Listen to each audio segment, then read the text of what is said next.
மாண்புமிகு உறுப்பினர் முனைவர் திருமதி சௌமியா அன்புமணி அவர்கள்.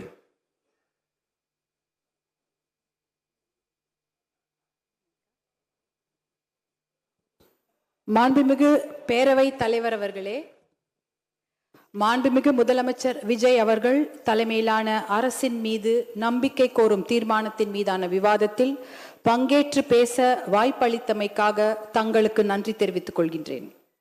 சமூக நீதி, ஜனநாயகம், சமத்துவம் என்பதுதான் பாட்டாளி மக்கள் கட்சியின் கொள்கையாகும். இந்த கொள்கை நோக்கங்களை எட்டுவதற்காகத்தான் பாட்டாளி மக்கள் கட்சி தொடர்ந்து பாடுபடுகிறது. போதை இல்லாத தமிழ்நாடு, சமூக நீதி மற்றும் வளர்ச்சியில் சிறந்த புதியதோர் தமிழகம் படைப்போம் என்பதுதான் பாட்டாளி மக்கள் கட்சியின் நிலைப்பாடு ஆகும்.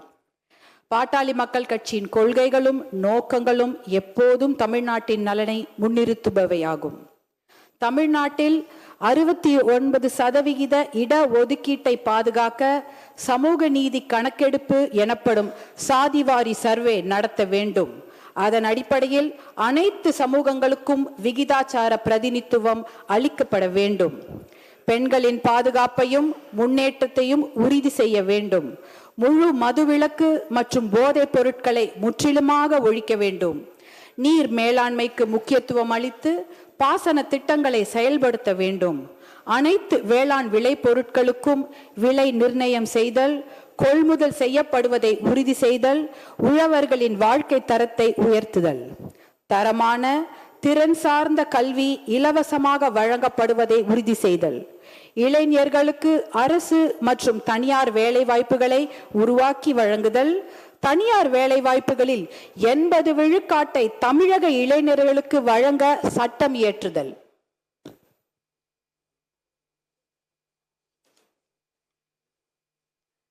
அனைவருக்கும் தரமான மருத்துவம் இலவசமாக வழங்கப்படுவதை உறுதி செய்தல், சுற்றுச்சூழலை பாதுகாத்தல், சதுப்பு நிலங்கள் ஆக்கிரமிக்கப்படுவதை தடுத்து நிறுத்துதல், மணல், கிரனைட், கருங்கல் உள்ளிட்ட கனிம வளங்கள் கொள்ளையடிக்கப்படுவதை தடுத்தல், தமிழ் மொழி வளர்ச்சி, கலாச்சாரம் ஆகியவற்றை பாதுகாத்தல் ஆகியவைதான் பாட்டாளி மக்கள் கட்சியின் நோக்கங்கள் ஆகும். மாண்புமிகு முதலமைச்சர் அவர்கள் தலைமையிலான ஆளுங்கட்சியும் சட்டப்பேரவை தேர்தலுக்கு முன்பாக வெளியிட்ட தேர்தல் அறிக்கையில் பாட்டாளி மக்கள் கட்சியின் கொள்கைகள், நோக்கங்கள் ஆகியவற்றுக்கு ஒத்துப்போகும் வகையில்தான் வாக்குறுதிகளை வழங்கியது.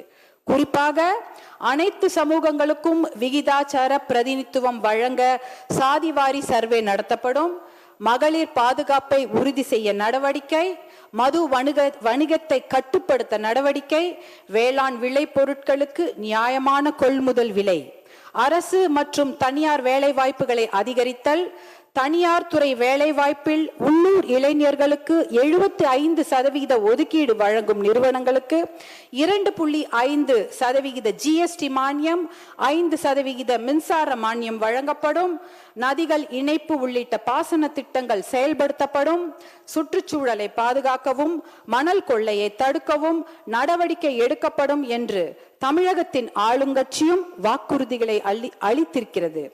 தமிழகத்தின் முதலமைச்சராக பொறுப்பேற்ற மாண்புமிகு விஜய் அவர்கள் சட்டம் ஒழுங்கை பாதுகாப்பதற்கான நடவடிக்கைகள் குறித்து விவாதித்த பின் வழிபாட்டு தலங்கள், பள்ளிகள், மக்கள் கூடும் இடங்கள் ஆகியவற்றுக்கு அருகில் உள்ள 717 மதுக்கடைகளை அடுத்த 2 வாரங்களுக்குள் மூட ஆணையிட்டிருக்கிறார்.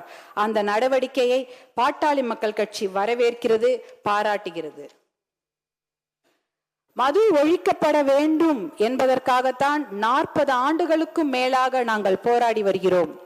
உச்ச நீதிமன்றம் வரை சென்று சட்ட போராட்டம் நடத்தி தேசிய அளவில் 90,000 மதுக்கடைகளையும் 90,000 வைன் ஷாப்ஸ், தமிழ்நாட்டில் 3,321 மதுக்கடைகளையும் மூடியது பாட்டாளி மக்கள் கட்சி தான்.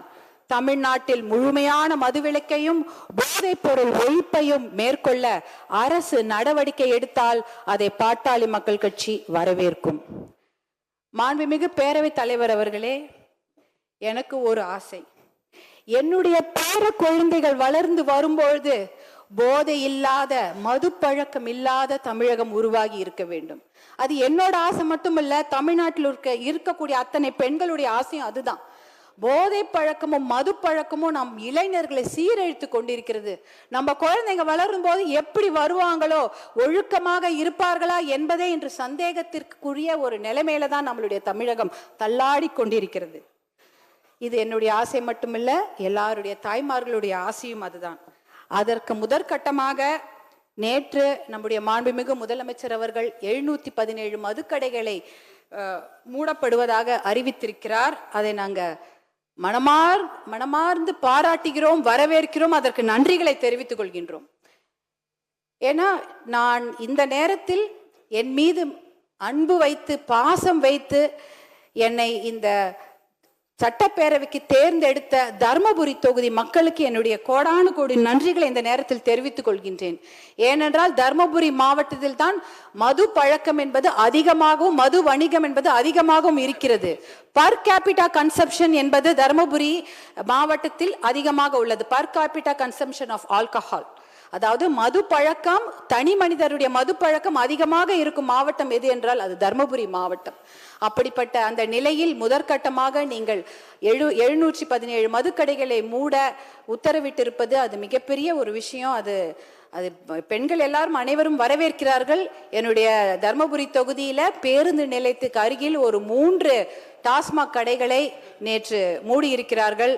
இதற்கு எங்களுடைய பாராட்டுதல்களை நாங்கள் கண்டிப்பாக தெரிவித்துக் கொள்கின்றோம். அதே போல ஒரு மதுக்கடையை மூடுனா அதற்கு பக்கத்துல ஒரு 4-5 சந்து கடைகளை திறந்து விடுகிறார்கள். அது தமிழகம் முழுக்க இருக்கிறது. தர்மபுரி மாவட்டத்துல அதை நாங்க கண்கூடாக பார்த்திருக்கின்றேன். நாங்கெல்லாம் வெறுத்து போயிருக்கிறோம். ஒரு கடையை மூடுனா பக்கத்துல 4 சந்து கடைகள் திறக்கப்படுகிறது. ஆகையால் நீங்கள் இதில் கண்காணிப்புடன் விழிப்புடன் இருக்க வேண்டும். ஏனென்றால் ஒரு கடையை மூடுனா அதை 4 கடைங்க திறக்கிறாங்க. அதை கண்டிப்பாக தடுத்து நிறுத்த வேண்டும். அப்படி இருந்தால்தான் நம்மளுடைய தமிழக இளைஞர்களை காப்பாற்ற முடியும். தமிழ் பெண்களையும் தமிழ் சமுதாயத்தையும் நாம் காப்பாற்ற வேண்டும். இதற்கு சஸ்டைன்ட் எஃபர்ட் தேவை, தொடர் முயற்சி தேவை. ஒரு கடையை மூடிட்டா மட்டும் பட்டாது. மது ஒழிப்புன்றது மிகப்பெரிய சப்ஜெக்ட், அதுக்கு எவ்வளவு நேரம் வேணா பேசலாம். ஆனா அந்த ஒரு கடையை மூடுனா இன்னொரு கடை திறக்காம பார்த்து கொள்ள வேண்டும். அதற்கு விழிப்புடன் தொடர் முயற்சி தேவைப்படுகிறது. அதையும் நாங்க இந்த வேண்டுகோளாக இப்ப சொல்கின்றோம். அடுத்ததாக பாத்தீங்கன்னா, என்னை போன்ற பெண்கள் படிப்பதற்கும் கல்லூரிக்கு போவதற்கும் வேலைக்கு போவதற்கும் இது போல சட்டமன்றத்தில் பேசுவதற்கும் ஏன் ஓட்டுரிமை பெறுவதற்கு கூட எத்தனை நூற்றாண்டுகள் ஆகிவிட்டது. எத்தனையோ நூற்றாண்டுகள் அந்த மாதிரி பெண்கள் வெளியே வர முடியாத ஒரு நிலைமை. ஆனா இன்னைக்கு அதையெல்லாம் மீறி பெண்கள் வந்து சாதித்திருக்கிறார்கள். படிக்கிறாங்க, கல்லூரிக்கு போறாங்க, வேலைக்கு போறாங்க. இப்படி மாமன்றத்தில் வந்து பேசக்கூடிய அத்தனை விஷயங்களும் நடந்து கொண்டிருக்கிறது. ஆனால் இந்த போதை பழக்கம் மது பழக்கம் இருக்கும்போது எந்த பெண்களுக்கும் பாதுகாப்பில்லாத ஒரு நிலைமை. டாஸ்மாக் கடையை தாண்டும் போது ஒரு பெண்ணும் தலை குனிந்து தான் போவாங்க. ஏன் தெரியுங்களா?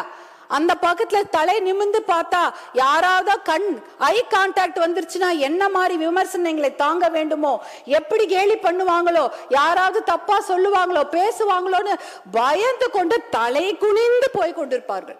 இந்த பக்கம் அந்த பக்கம் பார்க்கவே மாட்டாங்க, அப்படியே போவாங்க. ஏன் இந்த நிலைமை? ஒரு வீட்டுல இருந்து வெளியில வரத்துக்கே எங்களுக்கு இவ்வளவு நாள் ஆச்சு. திருப்பி எங்களை கொண்டு போய் வீட்டிலே உட்கார வைக்கிற அந்த நிலைமையை கொண்டு வந்தது இந்த போதை பழக்கம் தான், மது பழக்கம் தான். இந்த கற்காலத்துக்கே எங்களை கூட்டிக் கொண்டு போய்விடுவார்களோ என்ற பயம். ஏனென்றால் இன்றைக்கு பெண்கள் பாதுகாப்பு மிகப்பெரிய கேள்விக்குறியாக இருக்கிறது. வெளியில படிக்கிறதுக்கு அனுப்புறதுக்கு பயம், ஹாஸ்டலுக்கு அனுப்புறதுக்கு பயம், வேலைக்கு வெளியூருக்கு அனுப்புறதுக்கு பயம். வேலைக்கு போன பொண்ணு பத்திரமா பேருந்துல இருந்து வீட்டுக்கு வருவாங்களா, இல்ல தொடர்வண்டி நிலையத்துல ஏதாவது நடக்குமா, பத்திரமா இரவு வீடு வந்து சேருவார்களா, இப்படி எதற்கு எடுத்தாலும் பயம் பயம் பயம்தான்.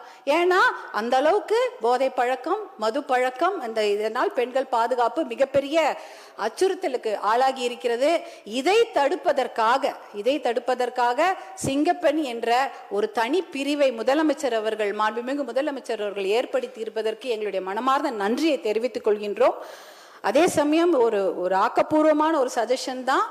இந்த துறையை தனியாக ஏற்படுத்தி அதற்கு ஒரு டிஜிபி அவர்களை போட்டு நீங்க அவர் கீழே ஒரு பெரிய குழுவை அமைத்தீர்கள் என்றால் அது விமன் சேஃப்டிக்கு மட்டுமல்ல, விமன் எம்பவர்மெண்ட்டுக்கும் ஒரு மிகப்பெரிய ஒரு நடவடிக்கையாக அமையும் என்பதை இந்த நேரத்தில் நான் உங்களுக்கு வேண்டுகோளாக வைக்க விரும்புகின்றேன். பாட்டி வீட்டுக்கு பத்திரமா போயிட்டு வரணும் குழந்தைங்க, அதுதான். ஒரு பாட்டி வீட்டுக்கு போற குழந்தைய கூட இன்னைக்கு பாலியல் வன்கொடுமை, கூட்டு பாலியல் வன்கொடுமை போன்ற கொடுமைகள் நிகழ்ந்து கொண்டிருக்கிறது. அதை தடுத்து நிறுத்த வேண்டும். ஒரு பெண்ணா அதை தான் என்னால கேட்க முடியும். அந்த அளவுக்கு மனம் குமிறி போய் கிடக்கிறோம் நாங்கெல்லாம். அதே நேரத்தில் சமூக நீதிக்கு பாதிப்பு ஏற்படுத்தும் செயல்களையோ தமிழ்நாட்டு மக்களுக்கு எதிரான நடவடிக்கைகளையோ தமிழக அரசு மேற்கொண்டால் அதை பாட்டாளி மக்கள் கட்சி எதிர்க்கும். அந்த அடிப்படையில் தமிழ்நாட்டின் முன்னேற்றத்தையும் தமிழக மக்களின் நலனையும் கருத்தில் கொண்டு மாண்புமிகு முதலமைச்சர் விஜய் அவர்கள் தலைமையிலான அரசின் மீது நம்பிக்கை கோரும் தீர்மானத்தின் மீதான வாக்கெடுப்பில் பாட்டாளி மக்கள் கட்சி விலகி இருக்க விரும்புகிறது. We are abstaining from voting. மிக்க நன்றி.